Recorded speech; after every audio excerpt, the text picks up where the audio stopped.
Hello दोस्तों, आपके अपने YouTube channel update TET CTET में आप सभी का स्वागत है।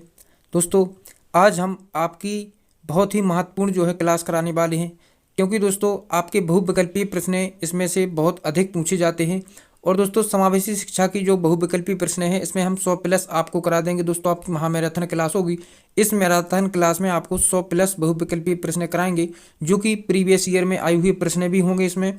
और दोस्तों, जो बार बार एग्जाम में आते हैं, महत्वपूर्ण है आपकी परीक्षा की दृष्टि से, उसको भी इस पर हम नजर डालेंगे। तो दोस्तों, एक एक प्रश्न को हम अच्छे से समझते चलेंगे और इस प्रकार से पढ़ेंगे कि आपको वीडियो देखते ही सब कुछ इसमें जितने ही प्रश्न हैं आपको याद हो जाए। दोस्तों, समावेशी शिक्षा में जैसे भी जिस टॉपिक से सबसे अधिक प्रश्न बनते हैं, हर एक टॉपिक के इसमें आपको प्रश्न मिलेंगे। तो दोस्तों, इस क्लास को आप अंत तक जरूर देखें, क्योंकि दोस्तों बहुविकल्पीय प्रश्न आपके आते हैं इसमें, और उनकी संख्या दोस्तों 15 होती है, और 15 ही आपके अति लघु उत्तरीय प्रश्न आते हैं, और इन्हीं से अति लघु उत्तरीय प्रश्न बन जाते हैं। और दोस्तों, इन्हीं से बहुविकल्पीय प्रश्न तो बनते ही हैं। तो दोस्तों, इस क्लास को अंत तक जरूर देखें, आपकी परीक्षा की दृष्टि से बहुत ही महत्वपूर्ण क्लास होने वाली है। दोस्तों, यह क्लास आपकी मैराथन है। इसके बाद आपकी हर एक सब्जेक्ट की हम मैराथन क्लास लाएंगे बहुविकल्पीय प्रश्न की। बहुविकल्पीय प्रश्न होने के बाद हम आपकी अति लघु उत्तरीय प्रश्न की भी अधिक से अधिक जितनी भी हो सकेगी मैक्सिमम हम आपकी अति लघु उत्तरीय प्रश्न की क्लास भी करा देंगे। तो दोस्तों, इस क्लास को आप पूरा देखिए, सभी प्रश्न देखिए। आपके बहुत ही महत्वपूर्ण इसमें हमने प्रश्न उठाए हैं और आपके लिए इस क्लास को हम लाए हैं। देखिए दोस्तों, अगर आप चैप्टर वाइज वीडियो देखना चाहते हैं तो हमारे चैनल पर update TET CTET channel पर आप जाकर बाकी की सभी वीडियो को देख सकेंगे। मैंने सभी वीडियो टॉपिक वाइज डाली हैं, और डीएलएड थर्ड सेमेस्टर करके समावेशी शिक्षा नाम से प्ले लिस्ट बना रखी है, तो वहां जाकर आप सभी वीडियो को देख सकेंगे। तो चलिए दोस्तों, आज हम देखते हैं बहुविकल्पीय प्रश्न समावेशी शिक्षा डीएलएड थर्ड सेमेस्टर। तो देखिए दोस्तों, पहला प्रश्न है। पहले प्रश्न की अगर बात की जाए तो समावेशी शिक्षा के विकास के लिए कौन कौन से बच्चों को शिक्षा की हद में ले सकते हैं। तो दोस्तों, हद में ले सकते हैं, तो देखिए अगर बात की जाए समावेशी शिक्षा, तो हमने आपको इतने बेहतरीन तरीके से समझाया था कि समावेशी शिक्षा वास्तव में होती क्या है, समावेशी शिक्षा का क्या तात्पर्य है, क्या अर्थ है उसका, किन बच्चों को हम समावेशी शिक्षा दे सकते हैं। तो दोस्तों, इसके लिए आपको वीडियो देखना पड़ेगा। तो देखिए दोस्तों, समावेशी शिक्षा का तात्पर्य उन बच्चों से होता है, और जो अर्थ होता है उसका कि किसी भी बच्चे के साथ, चाहे वह धर्म, जाति, लिंग भेद, किसी भी कारण अपंग या विकलांग, किसी भी अस्थि बाधित या फिर दृष्टि बाधित या फिर श्रवण बाधित कोई भी बच्चा हो, उसके साथ किसी भी प्रकार का भेदभाव नहीं करेंगे। तो देखिए, शिक्षा की हद में ले सकते हैं तो कार्यशील बच्चे, सड़कों पर पाए जाने वाले बच्चे और प्रवासी श्रमिक बच्चे। दोस्तों, इनको हम सबको लेंगे। क्यों लेंगे? क्योंकि हम इस पर किसी भी प्रकार का भेदभाव नहीं करेंगे। इसी को हम दोस्तों समावेशी शिक्षा कहते हैं। चलिए हम दूसरा प्रश्न देखते हैं। देखिए, अगर बात की जाए दूसरा प्रश्न की, तो देखिए प्राचीन काल में शिक्षा में निपुण होते थे, तो दोस्तों कौन होते थे? ब्राह्मण या क्षत्रिय या शूद्र। तो देखिए आ और बा दोनों, यानी कि ब्राह्मण और क्षत्रिय। अब शूद्र क्यों नहीं शिक्षा में निपुण हो सकते थे? हो सकते थे, परंतु दोस्तों शूद्रों को शिक्षा नहीं दी जाती थी। इनको सिर्फ और सिर्फ कार्य करने के लिए रखा जाता था, और अपना दास बनाया जाता था शूद्रों को। ऐसा नहीं है कि वह शिक्षा में निपुण नहीं हो सकते थे, हो सकते थे, परंतु दोस्तों उनको शिक्षा देने से रोक दिया जाता था। इस प्रकार की प्राचीन काल में प्रथाएं चलती थी, रूढ़िवादिता चलती रहती थी। अब देखिए, परंतु आज यह नहीं है दोस्तों। आज सभी को समान अधिकार है पढ़ने का और शिक्षा ग्रहण करने का। समावेशी बालक समूह बनाते हैं। कैसा समूह बनाते हैं? देखिए, अगर समावेशी बालक की बात की जाए तो दोस्तों कौन कौन बालक आएंगे? प्रतिभाशाली भी आ जाएगा। सिर्फ और सिर्फ सामान्य बालकों को छोड़कर, किसको दोस्तों? सामान्य बालकों को छोड़कर सभी बालक प्रतिभाशाली होते हैं, चाहे वह दृष्टिबाधित हो या श्रवण बाधित हो या वाणी बाधित हो या अपंग हो, विकलांग हो, या फिर किसी प्रकार किसी भी जाति का हो, समावेशी समूह में आ जाएगा। तो देखिए, वह कौन समूह बनाएगा? समांगी बनाएगा या असमांगी बनाएगा या विषम मांगी बनाएगा या फिर उपयुक्त सभी। तो दोस्तों, इसमें से वह विषमांगी समूह बनाते हैं, क्योंकि वह अपने की तरह बच्चे में रहना पसंद करते हैं। यानी कि जो दोस्तों मंद बुद्धि का होगा तो वह प्रतिभाशाली बच्चे के साथ नहीं रह सकेगा। इस प्रकार से वह इस प्रकार के समूह बनाते रहते हैं। विकृत बालकों को बनाना चाहिए, तो क्या बनाना चाहिए दोस्तों? आत्मनिर्भर। यानी वह विकृत है किसी भी प्रकार से, तो दोस्तों उसको खुद आप उसको प्रोत्साहन कीजिए कि वह आत्मनिर्भर बन सके, ना कि परिवार या किसी भी पर डिपेंड हो सके। अब देखिए प्रश्न नंबर 5 है आपका, समावेशी आवासीय संस्थाएं पाई जाती हैं, तो कहाँ पाई जाती हैं? अमेरिका एवं ब्रिटेन में। फिर देखिए, मानसिक रूप से पिछड़े बालक की बुद्धि लब्धि कम होती है। अब मानसिक रूप से पिछड़े बालकों की जो बुद्धि लब्धि है कम किससे होगी दोस्तों? तो औसत यानी सामान्य बालकों से कम होगी। इसी प्रकार हम आगे समझेंगे। देखिए फिर देखिए मंदित बालकों की शिक्षा हेतु ध्यान रखें। क्या ध्यान रखना चाहिए इसमें कि रुचि का या अभिप्रेरणा का, या रुचि या अभिप्रेरणा। तो देखिए इंटरेस्ट एवं मोटिवेशन दोनों का इसमें हम ध्यान रखेंगे। जो मंदित बालक होते हैं उनको हम अभी यानी कि मोटिवेट भी करेंगे पढ़ने के लिए, और उसकी रुचि का भी हम विशेष ध्यान रखेंगे। इसी प्रकार दोस्तों देखिए पिछड़े बालकों के प्रकार हैं। तो क्या है पिछड़े बालकों के? सामान्य पिछड़ापन और विशेष पिछड़ापन, दोनों ही जो है इनके प्रकार हैं। अब देखिए अपवंचित बालकों के प्रकार हैं। तो दोस्तों अपवंचित बालकों के प्रकार में आपका सामाजिक रूप से वंचित या आर्थिक रूप से वंचित आप जो है खुद समझ सकते हैं, या शैक्षिक रूप से वंचित। तो इसमें दोस्तों आपका उपयुक्त सभी यानी कि डी ऑप्शन आपका सही हो जाएगा। अब दोस्तों देखते हैं हम प्रश्न नंबर 10। प्रश्न नंबर 10 है दोस्तों, अपवंचन बाल्य जीवन की उद्दीपक दशाओं की न्यूनता है, यह कथन किसका है? तो दोस्तों यह कथन किसका है? यह कथन है गार्डन का। फिर इसी प्रकार देखिए दृष्टिबाधितों के लिए कौन सी लिपि है? तो दोस्तों आपको पता होगा दृष्टिबाधितों के लिए हम किसका? ब्रेल लिपि का प्रयोग करते हैं। इस प्रकार से आगे देखेंगे बाणी बाधितों के बालकों का संबंध होता है। अब दोस्तों देखिए इसमें लिखा है बाणी बाधित, तो बाणी बाधित किससे संबंध होगा दोस्तों? श्रवण बाधित या भाषा बाधित या अधिगम असमर्थी या उपयुक्त सभी। तो दोस्तों इससे जो है उपयुक्त सभी हो जाएगा बाणी बाधित से। भाषा कौशल होता है, तो भाषा कौशल क्या होगा? पढ़ना, लिखना और बोलना। यानी दोस्तों इसको हमने आपको याद कराया था किससे? सुबोपाली से। देखिए सु और बो और फिर आएगा पाली, सुबोपाली। यानी कि दोस्तों सा से हो जाएगा सुनना, बा से हो जाएगा बोलना, पा से हो जाएगा पढ़ना और ला से हो जाएगा लिखना। इस प्रकार से यह जो है आपकी भाषा कौशल है। तो इनमें से आपके उपयुक्त सभी सही आंसर हो जाएगा। गंभीर दृष्टि से बाधित बालकों की दृष्टि क्षमता होती है, तो कितनी होती है दोस्तों? 2/20 होती है दृष्टि बाधितों की। फिर देखिए हकलाने का कारण है, तो हकलाने का कारण क्या है दोस्तों? देखिए वंशानुक्रम या जो है वातावरण। तो दोस्तों इसमें आपका दोनों ही सही हो जाएंगे, वंशानुक्रम भी हो सकता है और वातावरण से भी हो सकता है। अब देखिए श्रवण बाधित की वर्गीकरण का आधार होता है, तो क्या होता है दोस्तों? इसमें आपका डेसिबल अंक।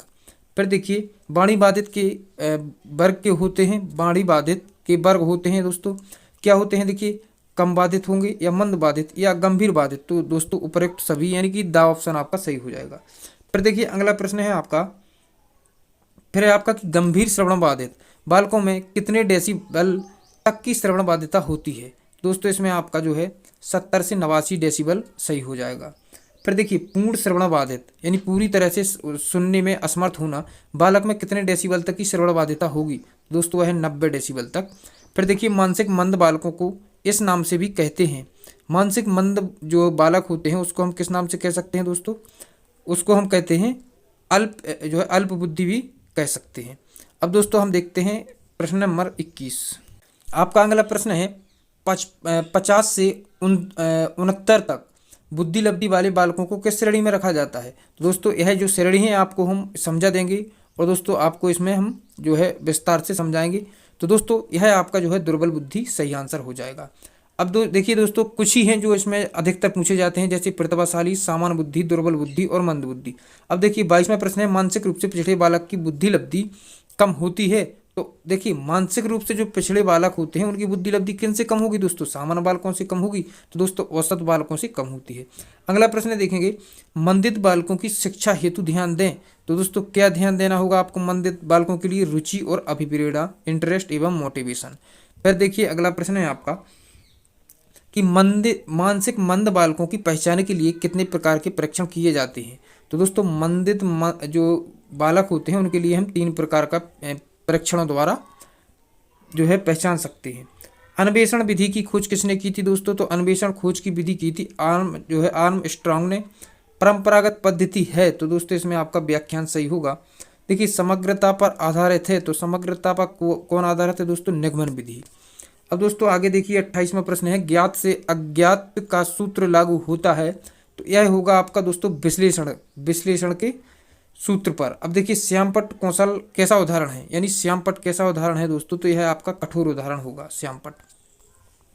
फिर देखिए टूर क्या है। अब दोस्तों टूर समझिए, टूर क्या होते हैं दोस्तों? पर्यटन। यानी टूर मान लीजिए आप दोस्तों कहीं भी देखिए बस से आप कहीं भी टूर जाते हैं कि चलिए हम लोग आज वहाँ गए हैं, तो दोस्तों बस से किसी भी जो है भ्रमण करना, कहीं भी जाना, जैसे ताजमहल देखने जाना या फिर कहीं और देखने जाना, वही दोस्तों टूर होता है। संगणक का संबंध किससे होता है? तो दोस्तों संगणक क्या है? अनुदेशक से इसका संबंध होता है। अब चलिए देखते हैं दोस्तों प्रश्न नंबर 32।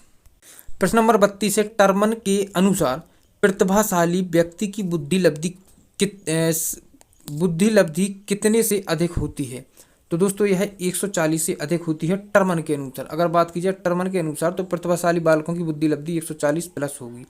बुद्धि लब्धि निकालने का सूत्र क्या है? अब देखिए दोस्तों, बुद्धि लब्धि निकालने का जो आपका सही और शुद्ध सूत्र है वह है आपका IQ बराबर मानसिक आयु बटे वास्तविक आयु गुणे 100 आपका सही आंसर होगा। इसी प्रकार देखिए आगे, सामूहिक बुद्धि परीक्षण के कितने रूप होते हैं दोस्तों? तो इसके 2 रूप होते हैं। यदि किसी बालक की शारीरिक आयु 10 वर्ष है तथा मानसिक आयु 12 वर्ष है तो उसकी बुद्धि लब्धि कितनी होगी? तो दोस्तों आप इसमें जो है इसी सूत्र का प्रयोग करेंगे। देखिए आप इसी सूत्र का प्रयोग करेंगे, जैसे ही आप यह सूत्र लगाएंगे देखिए कि मानसिक आयु की जगह आपको मानसिक आयु रखना पड़ेगा। दोस्तों जैसे मानसिक आयु, देखिए यहाँ पे हम जो है देखते हैं मानसिक आयु दोस्तों कितनी है उसकी, तो वह है 12 और दोस्तों बटे में है वास्तविक आयु। वास्तविक आयु है आपकी 10 और दोस्तों गुणे कहाँ है, कितना है 100 और यहाँ पे कितना है दोस्तों IQ बराबर, देखिए IQ बराबर। अब दोस्तों इसको जो है आप जो है देखिए इसको आप सॉल्व करेंगे, इस जीरो से इस जीरो को काट देंगे। अब दोस्तों 12 का गुणा कर देंगे 10 में, तो दोस्तों 12 का आप 10 में गुणा करेंगे तो देखिए कितना होगा दोस्तों 120 होगा। तो 120 आपकी जो है IQ सामने निकल के आ जाएगा। इस प्रकार से दोस्तों आपका जो है दूसरा ऑप्शन सही हो जाएगा। अब देखिए प्रतिभाशाली बालक होते हैं, तो प्रतिभाशाली बालक कौन होते हैं दोस्तों? तो प्रतिभाशाली बालक वही होते हैं जिनकी बुद्धि लब्धि 140 से कितनी होती है, अधिक होती है। अब देखिए आगे, अल्फ्रेड बीनी ने पहला बुद्धि परीक्षण कब किया था? दोस्तों आपके बहुत ही महत्वपूर्ण प्रश्न है। इन प्रश्नों जितने भी यह प्रश्न है दोस्तों बहुत महत्वपूर्ण है, मैंने पहले बताया था आपको। इन सबको आप अच्छे से समझ के रखिए। देखिए 1905 ईस्वी में आपका यह हर वर्ष प्रश्न पूछा जाता है। प्रथम मनोवैज्ञानिक प्रयोगशाला की स्थापना किसने की थी? देखिए वेरी इंपॉर्टेंट, तो यह है बुंट ने की थी। अब देखिए इस पे आपको ध्यान रखना है, अगर अल्फ्रेड बीनी ने पहला बुद्धि परीक्षण किसने किया था ऐसा आ जाए तो आप कहेंगे अल्फ्रेड बीनी ने किस सन में किया था? तो 1905 में। अगर आपसे पूछा जाए कि मनोवैज्ञानिक प्रयोगशाला की स्थापना किसने की थी तो आप कहेंगे बुंट ने। इसी प्रकार देखिए स्टैनफोर्ड बीने स्केल का विकास किस देश में हुआ दोस्तों? तो वह कहाँ पे हुआ था? अमेरिका में। फिर देखिए अब आगे देखेंगे, हस्तशिल्प की शिक्षा दी जानी चाहिए, तो कैसे दी जानी चाहिए? हस्तशिल्प यानी हाथों से बनाए हुए और जो है क्रियाकलाप करके किन को शिक्षा दी जाए दोस्तों? मंदबुद्धि बालकों को, तभी उन जो है वह सीख सकेंगे और इस ज्ञान स्थायी हो सकेगा। दोस्तों 40 प्रश्न के बाद हम देखते हैं 41वां। अब देखिए 41वां प्रश्न है कि दृष्टिबाधितों की शिक्षा का प्रावधान है। तो दृष्टिबाधितों की जो शिक्षा का प्रावधान है दोस्तों क्या हो सकता है? विशिष्ट शिक्षा या मुख्यधारा से या फिर समन्वित शिक्षा। तो दोस्तों इसमें आपका उपर्युक्त सभी आपका सही आंसर हो जाएगा, यानी डी ऑप्शन सही होगा। फिर देखिए राष्ट्रीय शिक्षा नीति का उदय हुआ, तो दोस्तों कब हुआ? तो मानवीकरण के लिए जो है राष्ट्रीय शिक्षा नीति का उदय हुआ था। विकलांग शिक्षा नीति अगर पूछा जाए दोस्तों तो आपको 1986। फिर देखिए विकलांग शिक्षा नीति के आधार हैं, तो दोस्तों क्या है? शारीरिक विकलांगता या आवेगात्मक अवस्था या मानसिक स्थिति। तो दोस्तों इसमें आपका उपयुक्त सभी सही हो जाएगा। फिर देखिए अच्छी निर्देशन सेवा होती है तो क्या होगी? बाल केंद्रित। माध्यमिक स्तर में परामर्श समिति के सदस्य भाग लेते हैं, तो दोस्तों निर्देशन कार्य में या निर्देशन समिति बनाने में, निर्देशन प्रदाता बनाने में, तो दोस्तों आपका तीनों सही होगा, यानी उपयुक्त सभी सही आंसर हो जाएगा। फिर निर्देशन के साथ आवश्यक है, तो दोस्तों निर्देशन के साथ क्या आवश्यक है? देखिए मार्गदर्शन या परामर्श या व्यावसायिक निर्देशन। तो दोस्तों इसमें आपका निर्देशन के साथ क्या आवश्यक है? परामर्श। परामर्श की प्रक्रिया के मुख्य अंग हैं, तो दोस्तों क्या है? परामर्श के लक्ष्य या सेवार्थी या परामर्शदाता। तो दोस्तों उपयुक्त आपका सही आंसर हो जाएगा, यानी डी ऑप्शन सही होगा। परामर्श के मुख्य उद्देश्य क्या है? आत्मज्ञान या आत्मस्वीकृति या सामाजिक सामंजस्य या उपयुक्त सभी। तो दोस्तों उपयुक्त सही आपका सही आंसर हो जाएगा। फिर देखिए मनोविज्ञान शाला उत्तर प्रदेश में कहाँ स्थित है? देखिए बहुत ही महत्वपूर्ण प्रश्न है। अगर उत्तर प्रदेश की बात की जाए तो दोस्तों तो आपको बताना है कि इलाहाबाद में स्थित है। फिर देखिए 50वां प्रश्न है कि मंडलीय मनोवैज्ञानिक केंद्र की उत्तर प्रदेश में कुल संख्या कितनी है? तो दोस्तों देखिए जो मंडलीय मनोवैज्ञानिक केंद्र हैं उत्तर प्रदेश में, उनकी संख्या कुल 10 है। निरीक्षण के प्रकार हैं दोस्तों, तो देखिए निरीक्षण के प्रकार हम पहले भी पढ़ चुके हैं, 3 प्रकार के निरीक्षण के प्रकार होते हैं। फिर देखिए 52वां प्रश्न है कि गैर सरकारी संगठन जो अभावग्रस्त बालकों के लिए योजना बनाते हैं, इन्हें क्या कहते हैं? दोस्तों इन्हें कहते हैं हम NGO। फिर देखिए शैक्षिक निर्देशन का उद्देश्य व्यक्ति को उचित कार्यक्रमों का वर्णन तथा उसमें प्रगति करने में सहायता देता है। यह कथन किसका है? तो दोस्तों यह कथन है स्टेंगर का। फिर देखिए निर्देशन में माध्यमों का प्रयोग किया जाता है दोस्तों, तो औपचारिक प्रयोग किया जाता है निर्देशन में। व्यावसायिक निर्देशन का महत्व क्या है दोस्तों? शिक्षा के क्षेत्र में व्यावसायिक निर्देशन का बहुत ही महत्व है, इसका बी ऑप्शन सही हो जाएगा। फिर देखिए आप निर्देशन एवं परामर्श का परस्पर क्या है दोस्तों? तो इसमें परस्पर गहन संबंध है निर्देशन एवं परामर्श का। परामर्श की प्रगति प्रक्रिया के मुख्य अंग क्या है? तो दोस्तों इसमें मुख्य अंग आपके डी ऑप्शन आपका सही हो जाएगा, यानी उपबोध या परामर्शदाता या परामर्श के लक्ष्य, आपका तीनों ऑप्शन सही होंगे। परामर्श एक व्यक्तिगत संदर्भ का परिसूचक है, इसे सामूहिक रूप में संपादित नहीं किया जा सकता। यह कथन किसका है? तो दोस्तों यह कथन होगा जिसबर्ट का। इस प्रकार से देखिए आपका 2016 में यह प्रश्न पूछा गया है कि सामान्य बच्चे होते हैं, तो दोस्तों सामान्य बच्चे कौन होते हैं? जिनकी बुद्धि लब्धि 90 से 110 के बीच में होती है। इस प्रकार से इन प्रश्नों को आप ध्यान से पढ़िए और दोस्तों इनको अच्छे से समझ के रखिए। फिर देखिए किसने विशिष्ट आवश्यकता वाले बच्चों को दुर्लभ गुणों वाला बच्चा बताया है? अगर इस प्रकार का प्रश्न पूछा जाए तो आप कहेंगे हैबिट ने। अब देखिए आगे देखते हैं हम 61वां जो है आपका प्रश्न है। अब देखिए 61वां प्रश्न है आंशिक शारीरिक रूप से अक्षम बच्चों को विभाजित किया जाता है। दोस्तों अगर इस प्रकार का प्रश्न पूछा जाए तो आप कहेंगे कि 4 वर्गों में इसको हम बांट सकते हैं। 2016 में आपका पूछा गया है आंशिक शारीरिक रूप से अक्षम बच्चों को 4 भागों में हम बांट सकते हैं।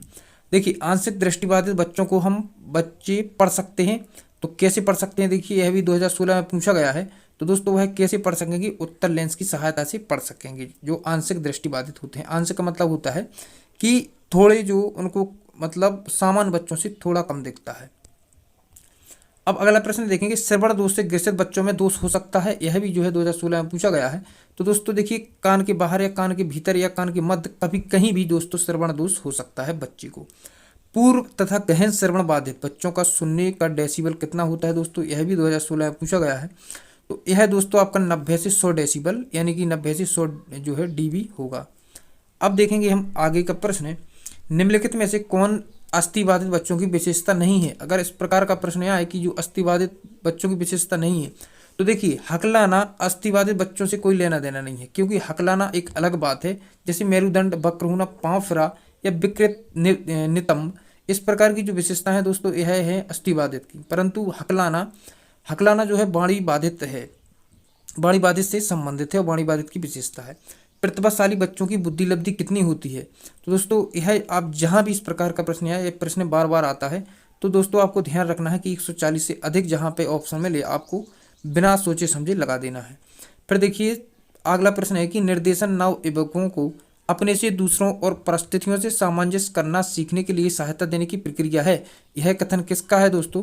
तो इसको हम समझेंगे कि यह कथन है स्किनर का। परामर्श का अभिप्राय है 2 व्यक्तियों का संपर्क जिनमें एक व्यक्ति को किसी प्रकार की सहायता दी जाती है, तो परामर्श कहते हैं। यह कथन किसका है? यह कथन होगा कार्ल रोजर्स का। इन जो दोस्तों कथन जहां पे भी आपको इस प्रकार का दिखे कि यह कथन किसका है, यह कथन किसका है, उनको आप ध्यान से पढ़िए, क्योंकि इन ऐसे ही प्रश्न आपके परीक्षा में बनते हैं। आप देख रहे होंगे यह हर जो है 2016 में पूछे गए प्रश्न हैं जो हम अभी देख रहे हैं। परामर्श में व्यक्ति को समस्या समाधान हेतु सहायता दी जाती है, तो किस प्रकार से? वार्तालाप के द्वारा। दोस्तों आप परामर्श कैसे दे सकते हैं? उसको सलाह देकर, उसको अच्छी राय देकर, उसको बता कर कि इस प्रकार से आप इस कार्य को कर सकेंगे और इस तरह से आप इसको करें और शुरुआत करें। और दोस्तों उसको आप समझा कर या उसको परामर्श देकर, एडवाइस देकर उसको वार्तालाप के द्वारा ही समझाते हैं। अब दोस्तों देखिए 69 प्रश्न के बाद हम देखें 70वां प्रश्न है। 70वां प्रश्न है देखिए 2016 में पूछा गया कि परामर्श एवं निर्देशन देने वाली संस्था मनोविज्ञान शाला उत्तर प्रदेश में स्थित है, तो कहाँ स्थित है? इलाहाबाद में। इसी प्रकार देखिए 2016 में एक और प्रश्न पूछा गया कि परामर्श से संबंधित जिले की विशेषज्ञ समिति का नेतृत्व करता है, तो कौन करता है दोस्तों? जिले का मुख्य जो है चिकित्सा अधिकारी। फिर अगला प्रश्न है देखिए विद्यालय में दास अवरोध की समस्या को रोकने में प्रमुख रूप से सहायक है, तो दोस्तों कौन है, यह भी देखिए 2016 में पूछा गया है। तो यह आपका निर्देशन एवं परामर्श ही जो है दास अवरोध की समस्या को रोकने का प्रमुख सहायक हो सकता है। निर्देशन एवं परामर्श द्वारा बताया जा सकता है। तो दोस्तों क्या बताया जा सकता है कि क्या करने योग्य और क्या ना करने योग्य है, इस प्रकार से इसको हम समझ सकते हैं। विशिष्ट आवश्यकता वाले बच्चे, अब विशिष्ट आवश्यकता वाले बच्चे कौन होते हैं दोस्तों, सिर्फ और सिर्फ सामान्य बच्चों को छोड़कर सभी बच्चों को हम विशिष्ट आवश्यकता वाले बच्चे कहते हैं। यह 2017 में दोनों प्रश्न पूछे गए हैं, आप देख सकते हैं यहाँ पे। तो दोस्तों इन बच्चों को कितने भागों में बांट सकते हैं हम यहाँ पे, तो दोस्तों इनको हम 4 भागों में बांट सकेंगे। फिर देखिए टेट, अब बहुत ही महत्वपूर्ण प्रश्न है आपका दोस्तों, इसको अगर कहा जाए तो इस पर वेरी वेरी इंपॉर्टेंट लगा लीजिए आप, क्योंकि यह प्रश्न आपका बार बार पूछा जाता है। टीएटी के द्वारा परीक्षण किया जाता है दोस्तों, तो क्या परीक्षण किया जाता है, व्यक्तित्व यानी पर्सनालिटी का। फिर देखिए धीमी गति से सीखने वाले बच्चों की समस्या होती है, भाषा एवं वाणी की समस्याएं होती हैं जो धीमी गति से सीखते हैं, या दृष्टि एवं व्यवहारिक समस्याएं, या फिर श्रवण बाधित प्रत्यक्षीकरण। यानी दोस्तों देखिए जो धीमी गति से सीखता है तो भाषा और वाणी की समस्या होगी, दृष्टि और व्यवहारिक समस्याओं की समस्या होगी, और श्रवण यानी जो अच्छे से सुनेगा नहीं दोस्तों तो वह कैसे सीख पाएगा। तो यह उपरोक्त सभी आपकी जो है सही हो जाएंगी, यानी आपका डी ऑप्शन सही हो जाएगा। फिर देखिए 77वां प्रश्न है, अस्थिबाधिता के कारण है। अस्थिबाधित दोस्तों आप समझ सकते हैं हड्डी, फिर समझिए आप कि जन्मजात हो सकते हैं या फिर दुर्घटना से हो सकता है या बीमारी से हो सकता है। तो दोस्तों इसमें आप जो है वैसे ही समझ सकते हैं कि आप उपरोक्त सभी आपका सही आंसर हो जाएगा। वाक दोष यानी बोलने के, वाक दोष यानी कि बोलने के जो दोष होते हैं कौन कितने प्रकार के होते हैं दोस्तों, तो आप कहेंगे कि यह जो है 6 प्रकार के होते हैं। इसके बाद हम देखेंगे दोस्तों अगला प्रश्न है, देखिए 2017 में पूछा गया प्रश्न है कि मंदबुद्धि बच्चे का डेसिबल स्तर कितना होता है दोस्तों। तो इसमें आप कहेंगे कि 55 से 69 के बीच में होता है मंदबुद्धि बच्चे का डेसिबल।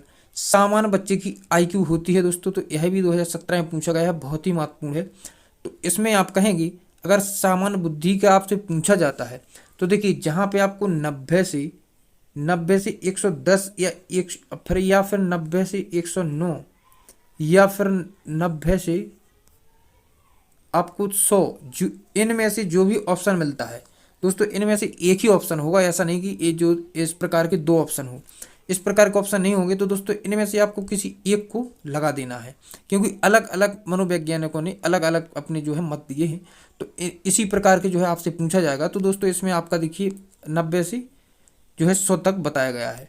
फिर देखिए विशिष्ट ऐसा व्यक्ति होता है जिसकी शारीरिक और मानसिक बुद्धि, इंद्रियां, मांसपेशियों की अक्षमताएं अनोखी होती हैं। वेरी वेरी इंपॉर्टेंट है। और देखिए 2017 में पूछा भी गया है, यह किसका कथन है दोस्तों, तो देखिए हैबेट एंड फॉरनेस का कथन है। परामर्श का उद्देश्य आत्म परिचय या अपबोध है, यह कथन किसका है, तो देखिए रूथ स्ट्रेंग का है। यह 2017 में पूछा गया प्रश्न है। प्रतिभाशाली बच्चे की बुद्धि लब्धि होती है, तो कितनी होती है दोस्तों, प्रतिभाशाली बच्चे की 140। देखिए यह प्रश्न आपको जो है 3 बार मिल चुका है, क्योंकि दोस्तों बहुत बार बार आता है यह प्रश्न, वो 2017 में भी आया था। अगला प्रश्न देखेंगे 2017 में आया हुआ, स्वास्थ्य निर्देशन संबंधित है, तो किससे है स्वास्थ्य निर्देशन, तो स्वास्थ्य सुरक्षा से ही होगा। देखिए एक पुस्तक है, ये survey of the education gifted children की लेखक कौन है, तो दोस्तों इसमें देखिए हैबेट हेड 2017 में पूछा गया प्रश्न है, इस पुस्तक की लेखक है। मनोवैज्ञानिक किक ने सामान्य एवं प्रतिभाशाली बच्चों की पहचान का आधार माना है, किसको माना है, तो दोस्तों बच्चों, देखिए आपका डी ऑप्शन सही होगा, यानी कि बच्चों द्वारा किए गए कार्यों को गति द्वारा प्रतिभाशाली बच्चों की पहचान होती है। समस्यात्मक बच्चों की पहचान कैसे की जा सकती है, तो दोस्तों इसकी देखिए निरीक्षण विधि द्वारा या साक्षात्कार विधि या मनोवैज्ञानिक परीक्षण, यानी कि उपयुक्त सभी इन सभी विधियों द्वारा आप समस्यात्मक बच्चों का पता लगा सकते हैं। फिर देखिए सामूहिक परीक्षण होता है, तो दोस्तों सामूहिक परीक्षण क्या होता है, शाब्दिक अशाब्दिक दोनों प्रकार के सामूहिक परीक्षण होते हैं। अब देखते हैं दोस्तों हम आपका प्रश्न नंबर 89। अगला प्रश्न है, ब्रेल लिपि उपयोगी होती है, तो दोस्तों ब्रेल लिपि किसके लिए होती है उपयोगी। अब देखिए यह जो सेकंड पेपर हुआ था 2017 का, उसमें आपका आया था ब्रेल लिपि दोस्तों हमेशा दृष्टिबाधित, यानी आपको ध्यान रखना है कि जिसको दिखता नहीं है उसके लिए इस लिपि का प्रयोग किया गया था। पिछड़े बालकों की पहचान हेतु परीक्षण है, अगर पिछड़े बालकों की जो बालक की पहचान हेतु, अगर जैसे बालक पिछड़ा है, पिछड़े की आप कैसे पहचान कर सकेंगे कि यह बच्चा पिछड़ा है, सामान्य बुद्धि परीक्षण करेंगे या फिर मानवीकृत उपलब्धि परीक्षण या नैदानिक परीक्षण। तो इनमें से दोस्तों आपका उपयुक्त सभी हो जाएगा, किसी भी परीक्षण द्वारा आप उसका पता लगा सकते हैं। वंचित होना निम्न स्तरीय जीवन दशा अलगाव को पोषित करता है, जो कि कुछ व्यक्तियों को उसके समाज की सांस्कृतिक उपलब्धियों में भाग लेने से रोक देता है। यह कथन वेरी वेरी इंपॉर्टेंट है दोस्तों, बार बार परीक्षा में आता है।